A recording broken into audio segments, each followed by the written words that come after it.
Hello, hello, and ho, ho, ho. Welcome back, children. Come sit by the fire while I finish the story of Batman Santa Claus Silent Night. Chapter 3 starts off in Hyde Park, London, Christmas Eve morning. And there's a bunch of people running away, freaking out because these Furies that Krampus let out, they're attacking everything, everyone. The military can't stop them. They're unstoppable until we see one of them is attacking this helicopter here, and then it just gets taken out right off of the front of the helicopter by Hawkgirl, who's able to save one of these pilots here. And as Hawkgirl is flying away, she's trying to escape these things, and then suddenly they run into circle constructs that are green because, yep, Sojourner Mullen is here. And Joe is saying to Hawkgirl, does Batman always send you out on these missions without letting you know a plan or anything that's going on? And Hawkgirl's like, no, not usually. And then out of nowhere, Diana jumps in. Wonder Woman comes and kicks one of these things in the face, and it's like, here's the plan. Break their formation and keep breaking it. And these ladies start taking them out, and the reason why they were doing that is so that Wonder Woman would be able to get her lasso of truth around the main one, the leader. And Wonder Woman has the lasso of truth around this harpy, and she's asking her, like, why are you attacking here? And she was saying that we were sworn to attack here after we were freed. She's like, okay, well, you did that. That's over. You did attack. You can leave now. So I'm going to take you somewhere else, but who freed you, by the way? The Krampus. And then Wonder Woman just has her call back the flock, and they just fly off somewhere else. And now this cuts back over to a lone tree on a cliff with the Bat Family, Blue Beetle, Miss Martian, and Superman waiting for something that Batman has not told them what they're waiting for yet. And out of nowhere, an elf comes through the tree. And this is Peppermint John. Peppermint John has to take them over to Santa Claus because he needs their help, because in Norway there is a giant sea serpent that's attacking all of these boats that he's fighting off. So they're going to use a portal in one of these trees to actually come through to Norway so that they can help out Santa. And of course, the first person to jump in and help Santa Claus of all people is Superman. And this moment is so adorable. I love these moments where the superheroes get to talk to Santa, because Santa is generally unbothered by most things. So even when this gigantic sea serpent is sneaking back up on Blue Beetle and Superman, and Jaime is like, hey, Soups, you might want to move, man. I know you're talking to Santa, and I know, he knows all the things, but hold on, buddy. We got to get out of here. Also, just a sidebar here, we owe Superman from the animated series an apology, because we all laughed at him that episode when he said, you mean Santa wrapped the presents. And they went, oh yeah, of course, Santa, but Santa Claus is real. But yes, this gigantic sea serpent eats them because they weren't paying attention. But like I said, Santa Claus is generally unbothered. And because he knows that one of them has super hearing and the other one basically has super hearing because of super tech, he can just speak to them. And they're actually in a great position to move this thing without killing it or anybody else. Just fly it straight up into the air from the inside. And I gotta agree with that girl here. Weirdest thing I've seen all week. Now, this is where Peppermint John opens up a portal and he goes, we gotta get moving because we know where Krampus is gonna be next. So when they pop right through this portal, Krampus is right there in front of them, and the Bat Family go to take him down. Green Arrow gets a couple of shots off, but he catches it immediately. The only one, in my opinion, that does any real damage is Black Canary, because she hits him with that scream again and it sends him flying across the room. And as this fight continues, Krampus does what I think is one of the most disrespectful things I have seen in a fight in a very long time. He grabs Miss Martian by the arm and just starts beating the rest of the Bat Family with her. And this is where Superman, Santa, and Blue Beetle show up, and Superman's like, I'll get Krampus, and he goes, take care, something is amiss. Santa is still fully believing that there's something wrong with his friend. Superman grabs Krampus, and Santa knows exactly what's going on. This glacier actually is one of the touch points where he has all of these monsters hiding. He was gonna unlock something else, something worse. But that's when the reveal starts to happen, because Krampus starts talking, and even Batman is like, did Krampus always talk like this? This is real weird. And it's because he's actually possessed, and the spirits jump out of Krampus into Superman. Superman blasts everybody back, and all in the confusion, Krampus for some reason grabs Damien and puts him through a portal. And Santa is telling Krampus to come back, but they don't even have time to deal with that, because whatever is taking over Superman's body is breaking this glacier open with Superman's strength. And it turns out it's all of these gigantic monsters, giants, the giant glowing dog beast thing. There's all these things that Santa has locked away that they finally let out. Chapter 4 opens in the middle of a knockdown, drag-out fight in the Hidden Valley in Greenland the night before Christmas.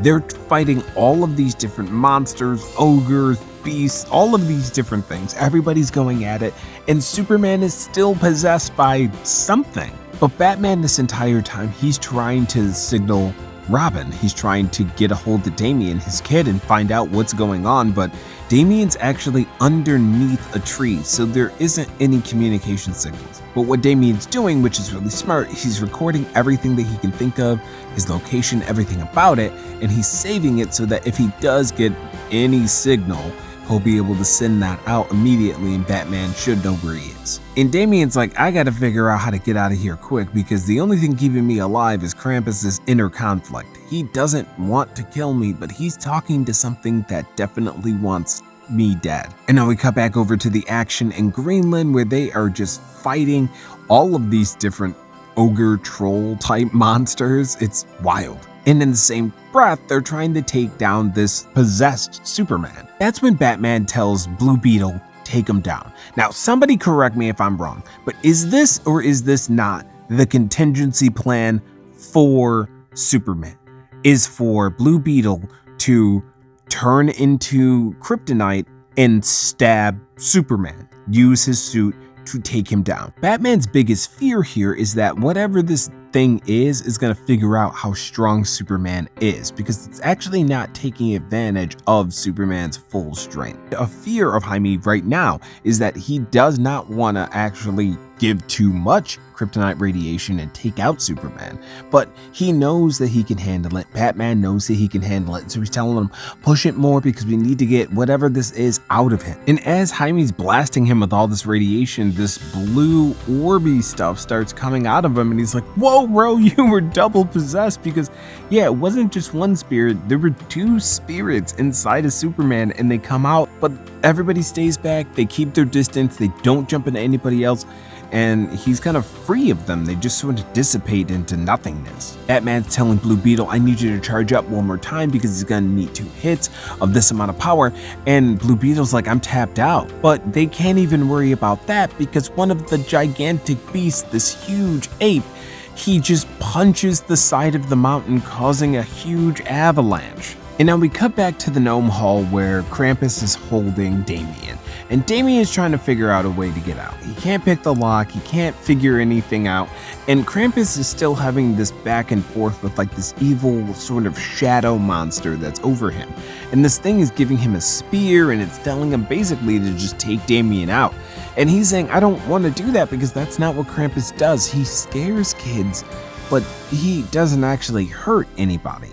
And Damien is picking up on this. He doesn't want to hurt me, but how did the kids in Zatanna's book get away?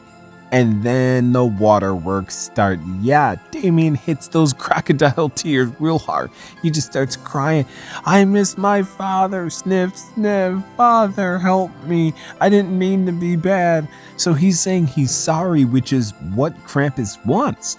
If you're remorseful, Krampus will let you go. Now we cut back over to the mountain in Greenland where we see a Nightwing who is trapped underneath the snow.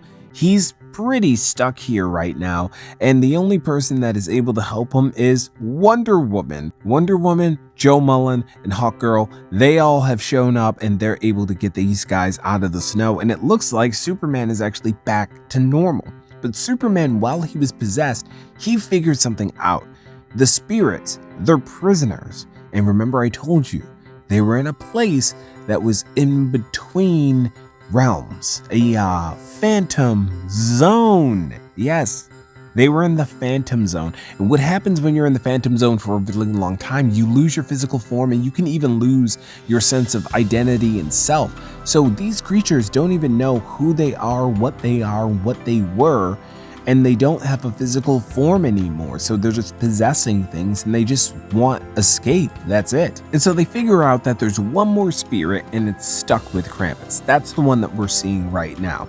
And Santa has faith in his friend and he's gonna try to figure it out because he thinks that Krampus's little snicker when he grabbed Damien seemed more like himself. And as they're discussing ways to save Damien right now, Santa comes up with an idea on how to find him. With Santa magic, I still don't really understand it, he's able to actually listen through the trees and hear Damien, because remember, Damien is trapped underneath a tree, so him screaming and crying out for his dad right now, he's able to hear that. And Batman picks up pretty quick that, Damien is putting on an act right now. So they know that he's stalling, so they rush through a portal and they see that they're just in time. Krampus was ripping him out of the restraints as they speak, about to eat him, and that's when they take Krampus out. They open up a portal and they start to suck out the spirit from Krampus, and Damien picks up on this idea that if Krampus embraces who he's supposed to be and finish the ritual, that will help him come back to them. So he's saying, bring me back to my family and I'll be good. Bring me back to my family and I'll be good. And Santa's saying, yes, finish the ritual. The child's family is here. And the spirit is being exorcised out of Krampus, and then finally, as the spirit is finally leaving Krampus's body, it goes, here, Kinderfather, remember Krampus is always watching. And this is a really sad moment that made me feel really bad for Krampus, because he looks around and he goes, where am I? Was I lost? And Santa goes, you were, old buddy, but we found you. We got you back. Then we had the rest of the Justice League just cleaning up all of these monsters, getting rid of them, getting them out of here. Santa and the gang show back up through the portal and they almost take out Krampus, but he's reformed. He's way less dangerous than he was before. And Santa rounds everybody up and says, thank you all. And Santa's still planning on going out. He's finishing the night. He's gonna go do some Christmas. And Krampus is along for the ride saying, we're gonna steal children. He's like, why don't we just leave them presents this time? And then Damien pipes up and he's like, why are you going out there to do this? If you've grown past having to go out and do Christmas yourself, why give the gifts at all? They don't need you. In the Trinity, they all give their answers. Batman, because he's driven. He can never stop seeing the child that needed a gift. Wonder Woman, he can't stop because he seeks out the good. That's hope. And even Santa notices that Clark hasn't said anything. As always, the Mighty One is quiet, but I want to hear what you think, Clark. Why do I do it? For yourself. You do it for you, because nothing feels better than giving. And that's the tap on the nose, so I think Superman was right with that one. And then that's when Santa says, Damien, I did get your letter when you were 5. And this is so funny because it's a very Damien thing to wish for at 5. He wished for a satellite to be able to spy on his enemies, and he never got it. But the thing that Santa thinks is worse is that he never really had a childhood growing up either. So he tells him, if your dad says it's okay, why don't you come out with me? And of course, Damien goes out and Batman says it's okay. They were just, saving the world together, but also go with Santa. But before he goes and he takes Damien out, Santa gives them a pretty awesome gift. He tells them that in his workshop, if they go in there, there will be a feast and they'll be able to eat. But when they come back out, no time will have passed.